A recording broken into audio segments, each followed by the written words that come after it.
Audio 4 book का नाम विवाहित जीवन का अलौकिक आनंद। जागृत एवं संस्कारवान युवक युवतियों का दायित्व।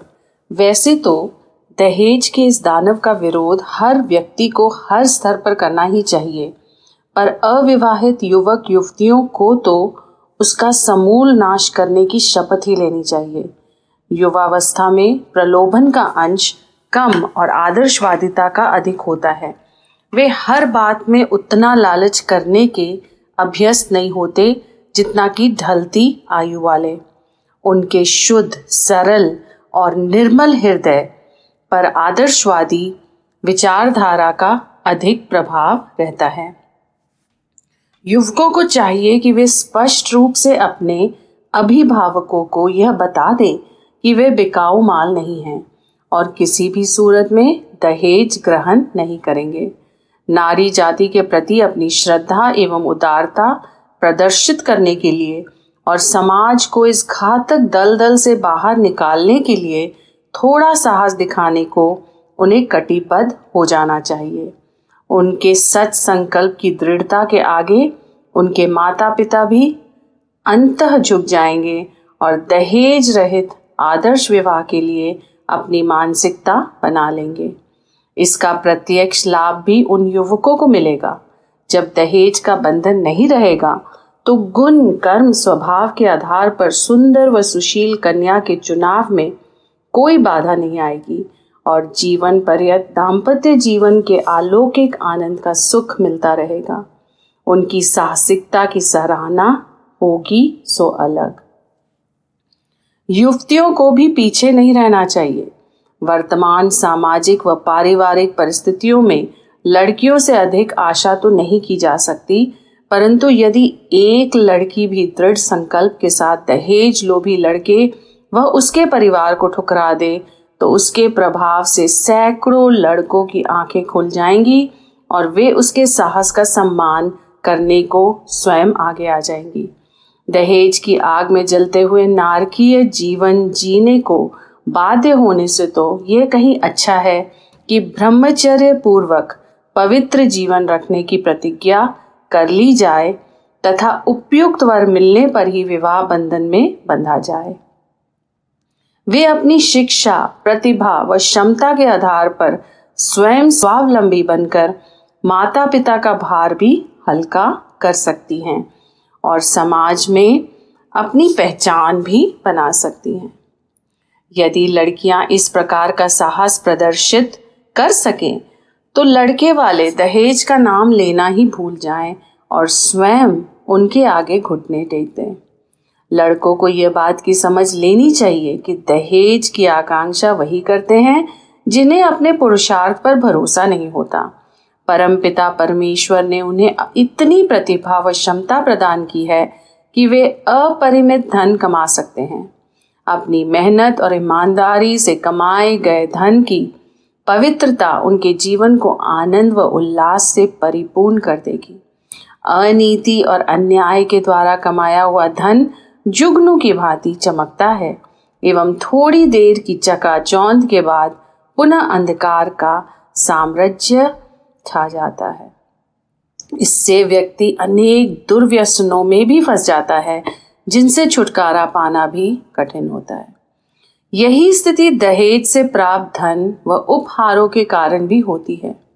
अथर्ववेद ने तो स्पष्ट रूप से यह घोषणा की है कि जो पुरुष स्त्री द्वारा लाए द्रव्य का उपभोग करता है वह अपवित्र हो जाता है। अश्लीला तनुर्भवति रुषति पापया मुया पतिर्यद् वधवो वाससः स्वमगं मयूनते। शास्त्रों में ये विधान है कि ज्ञानवान, हिष्ट पृष्ठ तथा पुरुषार्थी व्यक्ति सुंदर, सुशील, गुणवती स्त्री के साथ विवाह करके गृहस्थ आश्रम का दायित्व निभाएं। अग्नि, सूर्य व राजा के समान परिवार के पालन पोषण की व्यवस्था करें। पति सूर्य के समान सदैव कर्मशील व गतिशील रहे। परिवार की आवश्यकता अनुसार यथेष्ट धन उपार्जन करे और राजा के समान पत्नी व परिवार को संतुष्ट, सुखी व सुरक्षित रखे। कुसंस्कारी व्यक्ति इन दैवी शास्त्रीय मर्यादाओं का पालन नहीं करते और अज्ञान व आलस के कारण सदैव दुखी रहते हैं। वे मुफ्त के माल के ही चक्कर में रहते हैं और अपनी इस निकृष्टता का प्रमाण देते हुए जबरन दहेज वसूल करने का नीचतापूर्ण दुस्साहस भी करते हैं।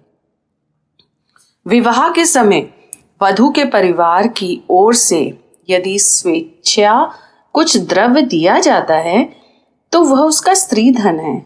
ऐसे धन का उपयोग करने का पति को कोई अधिकार नहीं होता। माता पिता द्वारा अपनी पुत्री को स्वेच्छा दिए गए उपहार और जबरन वसूले गए दहेज में जमीन आसमान का अंतर होता है। दहेज लेना कानूनी अपराध तो है, यह आत्मा को पतित करके पुरुष के मान, सम्मान, यश, गौरव सबको धूल में मिला देता है। पत्नी के धन से अपनी गृहस्थी की गाड़ी खींचने की वो योजना बनाते हैं। उनसे अधिक नीच, धूर्त और दुष्ट दूसरा कोई नहीं हो सकता। इन सभी बातों पर गंभीरता पूर्वक विचार करके सभी संस्कारवान जागृत युवक युवतियों को अपना दायित्व निभाना चाहिए और समाज को इस घृणित कुप्रथा से मुक्त करने में अपना ठोस सहयोग प्रदान करना चाहिए। कन्यादान और दहेज का अंतर समझें। कन्यादान का यह अर्थ नहीं है कि जिस प्रकार कोई संपत्ति, जमीन, जायदाद, गाय, बैल आदि बेचे या किसी को दान दे दिए जाते हैं, उसी प्रकार कन्या को भी दान में दिया हो। हर मनुष्य की एक स्वतंत्र सत्ता है और कोई भी उसका दान नहीं कर सकता, चाहे वो उसके माता पिता ही क्यों ना हो। विवाह तो एक द्विपक्षीय समझौता है जिसमें दोनों पक्षों को पूरी ईमानदारी व निष्ठा के साथ अपने कर्तव्यों को निभाना होता है। इसमें खरीदने, बेचने या दान करने का तो प्रश्न ही नहीं उठता। कन्यादान का वास्तविक तात्पर्य तो यह है कि कन्या के भरण पोषण, सुरक्षा, सुख शांति, आनंद, उल्लास आदि को जो दायित्व अब तक उसके माता पिता या अभिभावक उठा रहे थे, उसका स्थानांतरण अब वर और उसके परिवार पर हो जाता है। इसमें दान की यदि कोई बात है तो वह इस दायित्व और कर्तव्य के दान की है जिसे वर पक्ष को चौगुने मनोयोग पूर्वक निभाने को तत्पर रहना चाहिए। उस गुप्त दान को भी कन्यादान कहा जाता है जो विवाह के समय अभिभावकों द्वारा कन्या को दिया जाता है। इसके बारे में तो किसी को कुछ पूछने या जानने का अधिकार भी नहीं है, ना उसके प्रदर्शन की आवश्यकता है। शास्त्रों में इसे गुप्त रखने के लिए ही आटे की लोई में छिपा कर देने की व्यवस्था है, पर अब लोगों ने इस पवित्र उपहार को भी दहेज का आधार बना लिया है और कन्यादान में महंगे आभूषणों की मांग की जाती है।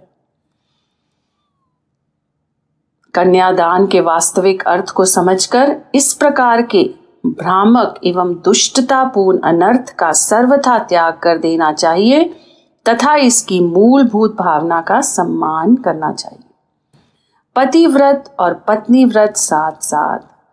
पतिव्रत की चर्चा तो बहुत की जाती है, पर पत्नी व्रत की बात कोई नहीं कहता। पत्नी के लिए ना जाने कितनी मर्यादाएं हैं। उसे क्या करना चाहिए, कैसे करना चाहिए, किन के साथ कैसा व्यवहार करना चाहिए और किस तरह सोचना चाहिए आदि नियम, उपनियम, उपदेश उसे जन्म से ही सुनने पड़ते हैं। पर पति की उच्च श्रृंखलता पर अंकुश लगाने में समाज अधिक रुचि नहीं लेता और अधिकांशतः उदासीनता भी प्रदर्शित करता है। यह अनुचित ही नहीं, अन्याय भी है। ताली दोनों हाथों से बजती है। आदर्शों का निर्वाह दोनों ओर से होना चाहिए। पति और पत्नी दोनों ही गाड़ी के दो पहियों के समान हैं और दोनों का स्तर भी एक समान ही है। दोनों को सच्चे मित्र की भांति एक दूसरे के प्रति निष्ठा व ईमानदारी से प्रेम संबंध रखने चाहिए।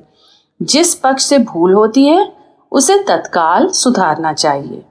कोई भी दूसरे पर एक अधिकार जमाने का अहंकार प्रदर्शित ना करे। सफल दाम्पत्य जीवन के लिए यह अत्यंत आवश्यक है कि शारीरिक, मानसिक और भावनात्मक दृष्टि से पति पत्नी एक दूसरे के प्रति पूर्ण विश्वास रखें तथा मर्यादा व संयम के साथ एक दूसरे के प्रति समर्पित हों। जिस प्रकार पत्नी पति का सम्मान करती है, उसी प्रकार पति को भी पत्नी का सम्मान करना चाहिए। जिस घर में पति व्रत और पत्नी व्रत का निर्वाह साथ साथ होता है, वहां सदैव हर्ष व उल्लास का वातावरण बना रहता है तथा परिवार में सभी को अपने व्यक्तित्व को विकसित करने का समुचित अवसर मिलता है। इसी में दाम्पत्य जीवन की सार्थकता है। वैदिक काल में ही ऋषियों ने इस तथ्य को स्वीकार कर लिया था कि विवाह संस्कार के समय वर वधू द्वारा कुछ प्रतिज्ञाएं लेने का विधान बनाया था। इन प्रतिज्ञाओं का जीवन भर पालन करना दोनों का परम पुनीत दायित्व है और यही पतिव्रत एवं पत्नी व्रत का मूल आधार है। इसके साथ ही समाज के प्रति अपने कर्तव्यों को सदैव याद रखने के लिए सप्तपदी की व्यवस्था निश्चित की गई है।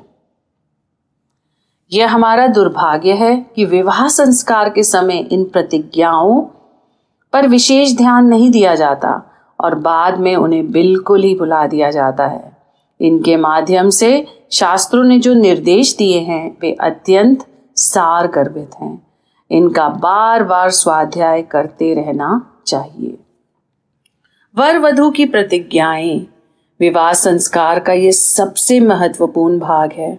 कन्यादान, पाणी ग्रहण एवं ग्रंथि बंधन हो जाने के बाद वर वधू के दाम्पत्य जीवन में बंध जाने की सार्वजनिक स्वीकृति हो जाती है।